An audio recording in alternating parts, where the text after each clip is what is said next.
Hello everyone. අද දවසේ මේ ලෙසන් එකේ මම ඔබට ඔබේ ඉංග්‍රීසි ලෙවල් එක ඔබේ ඉංග්‍රීසි මට්ටම ඔබටම චෙක් කරගන්න අවස්ථාවක් ලබා දෙනවා. ඉතින් මම කියන වාක්‍ය වලින් නිවැරදි එක ඔයාටම හිතෙන් තෝරන්න තියෙන්නේ. ඔබ ටිකක් කල්පනා කරලා අපේ පසුගිය පාඩම් පොඩ්ඩක් මතක් කරලා නිවැරදි වාක්‍ය ඔබම හිතෙන් තෝරන්න. හොඳයි. සරල වාක්‍යකින් මම පටන් ගන්නම්. ඇය ඇපල් වලට කැමති. ඇය ඇපල් වලට කැමති. මම මේ කියන වාක්‍ය තුනෙන් නිවැරදි එක මොකද්ද? She like apples. She likes apples. She is liking apples. Which sentence is correct? ඇය ඇපල් වලට කැමති. එයා ඇපල් වලට කැමති. ආයෙත් මං කියනවා She like apples. She likes apples. She is liking apples. කොයි වාක්‍යද හරි? ඔව්, නිවැරදි වාක්‍ය තමයි She likes apples කියන වාක්‍යය. She ඒක වචන නිසා like කියන ක්‍රියාපදය අපි ඒක වචන කරලා තියෙනවා. ඒ නිසා දෙවෙනි වාක්‍ය තමයි හරි. She likes apples. හොඳින් මතක තියාගන්න මෙන්න මේ ක්‍රියාපද සමග අපි ing භාවිත කරන්නේ නැහැ.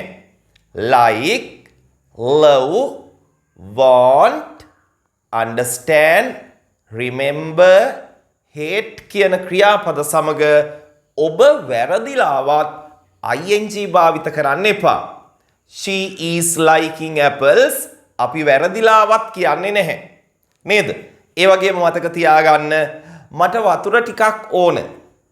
ඕන කියන්න අපි ගන්නේ want. මට වතුර ටිකක් ඕන. I want some water. එහෙමයි කියන්නේ. I am wanting some water කියලා කියන්න එපා. want කියන ක්‍රියාපදයේ සමග අපි ing භාවිත කරන්නේ නැහැ. මට ඔයාව මතකයි. I remember you. මට ඔයාව මතකයි.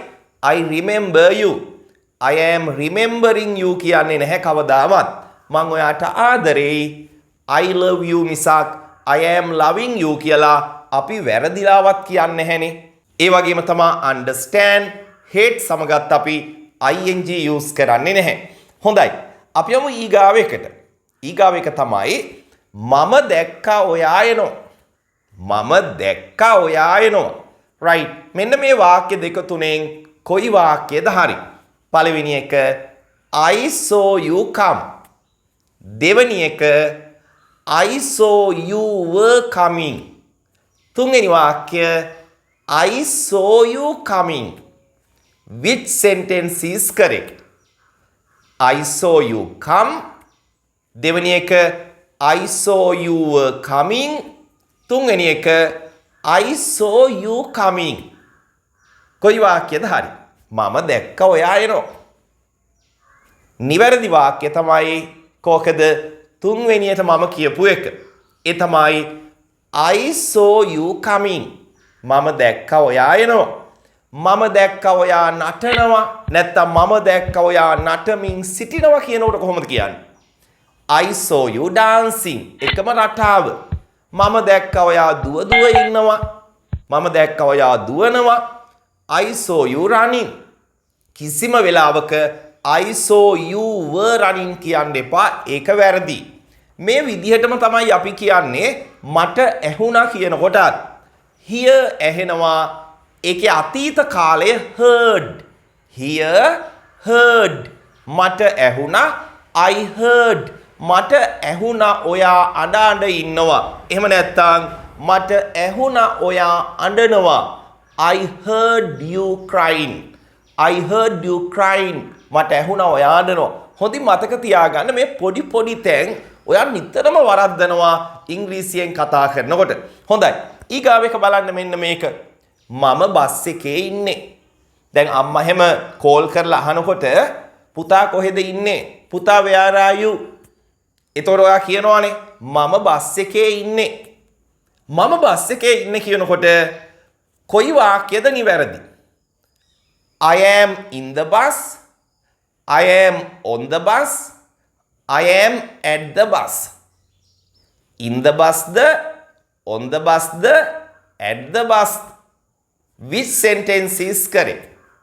මම බස් එකේ ඉන්නේ. නිවැරදි වාක්‍ය තමයි I am on the bus. I am on the bus. පුතා where are you? I am on the bus. මම බස් එකේ ඉන්නේ. මතක තියාගන්න රථය තුල ඔබට walk කරන්න නොයසේනම් ඇවිදගෙන යන්න පුළුවන් නම් හිටගෙන ඇවිදගෙන යන්න පුළුවන් නම් යම්කිසි රථයක් තුල ඔබ ගන්න ඕන නිපාත පදය තමයි on. I am on the bus. I am on the train. මම කෝච්චියේ ඉන්නේ. I am on the train නැත්නම් I'm on the train. කෝච්චියේ නැගිටලා ඇවිදගෙන යන්න පුළුවන් නේ. I am on the plane. මම plane එකේ ඉන්නේ. I am on the ship. මම නැවේ ඉන්නේ. මේ විදිහට කියන්න පුළුවන්. මම කාර් එකේ ඉන්නේ කියලා කොහොමද කියන්නේ? I am in the car. I am in the car. Car එකේ නැගිටලා ඇවිදගෙන යන්න බැහැනේ. ඔළුව වදිනවනේ නේද? I am in the car. හොඳින් මතක තියාගන්න. right ඊගාව එක. කොහොමද කියන්නේ? මට මගේ කොණ්ඩේ කපා ගන්න ඕන. මට මගේ කොණ්ඩේ කපා ගන්න ඕන. කොහොමද මේක ඉංග්‍රීසියෙන් කියන්නේ? I want to cut my hair. I want to get my hair cut. නිවැරදි එක ඔබ මතක තියාගන්න. I want to get my hair cut. මට මගේ කොණ්ඩේ කපා ගන්න ඕන. ඔබ කිව්වොත් එහෙම I want to cut my hair කියලා ඔයාම තමයි ඔයාගේ කොණ්ඩේ කපා ගන්නෙ. නේද? අපිට බෑනේ අපේම කොණ්ඩේ කපන්න. It's difficult for us to do. නේද? අපිට හරි අමාරුයි මේ වැඩේ අපේම කොණ්ඩේ කපා ගන්න. ඉතින් අපි කවුරු හරි ලව්ව තමයි අපේ කොණ්ඩේ කපා ගන්නෙ. ඒ නිසා මතක තියාගන්න I want to get my hair cut. එහෙම නැත්නම් ඔබට කියන්න පුළුවන් I want to have my hair cut කියලා. මට ඕන මගේ කොණ්ඩේ කපා ගන්න. මම ඊයේ මගේ කොණ්ඩේ කපා ගත්තා. ඕක කොහොමද ඉංග්‍රීසියෙන් කියන්නේ? I had my hair cut yesterday. I had my hair cut yesterday. මම ඊයේ මගේ කොණ්ඩේ කපා ගත්තා. හොඳින් මතක තියාගන්න මේ වගේ පොඩි පොඩි තැන් ඔබ වරද්දනවා ඉංග්‍රීසියෙන් කතා කරනකොට. ඊගාව එක තමයි ඇවිල්ලා අප සමග එකතු වන්න. ඇවිල්ලා අප සමග එකතු වන්න. කොහොමද ඉංග්‍රීසියෙන් කියන්නේ? Come and join us. Come and join with us. Come and join to us.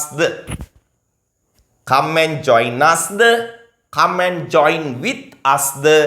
Come and join to us. ඇවිල්ලා අප සමග එකතු වන්න. කොහොමද ඉංග්‍රීසියෙන් කියන්නේ? Which sentence is correct?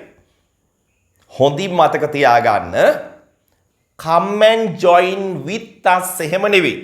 දැන් අප සමග කියනකොට ඔයාගේ ඔළුවට එන්නේ with my, with us නේද? හොඳින් මතක තියාගන්න join කියන ක්‍රියාපදයේ සමග with අපි භාවිත කරන්නේ නැහැ. come and join us තමයි නිවැරදි sentence එක. come and join us ඇවිල්ලා අප සමග එකතු වන්න. හොඳයි අපි යමු ඊගාව එකට. මම පරිගණකයේ වැඩ කරමින් සිටිනවා. මම කම්පියුටර් එකේ වැඩ කරමින් සිටිනවා. I am working at the computer. I am working on the computer. I am working in the computer. Which sentence is correct? At the computer, on the computer, in the computer. හොඳින් මතක තියාගන්න යම්කිසි device එකක් එක්ක වැඩ කරමින් සිටිනවා කියනකොට අපි භාවිත කරන්නේ on කියන ප්‍රිපොසිෂන් එක. ලැප්ටොප් එකක් වෙන්න පුළුවන්, ටැබ් එකක් වෙන්න පුළුවන්, ෆෝන් එකක් වෙන්න පුළුවන්. යම්කිසි ඩිවයිස් එකක් එක්ක වැඩ කරමින් ඉන්නකොට අපි ගන්න ප්‍රිපොසිෂන් එක තමයි on කියන ප්‍රිපොසිෂන් එක. එහෙනම් නිවැරදි වාක්‍ය මොකක්ද? I am working on the computer. I am working on the computer. මම පරිගණකයේ වැඩ කරමින් සිටිනවා. හොඳයි එහෙනම් අද දවසේ ඔබට කියලා දුන්නු මේ වාක්‍ය ටික නිවැරදිව එදිනෙදා කතනේදී භාවිත කරන්න. ආයෙ ඔබ වරද්දා ගන්න එපා. අලුත් ලෙසන් එකකින් හමු වෙමු. ගිහින් එන්නම්. Have a nice day. Bye.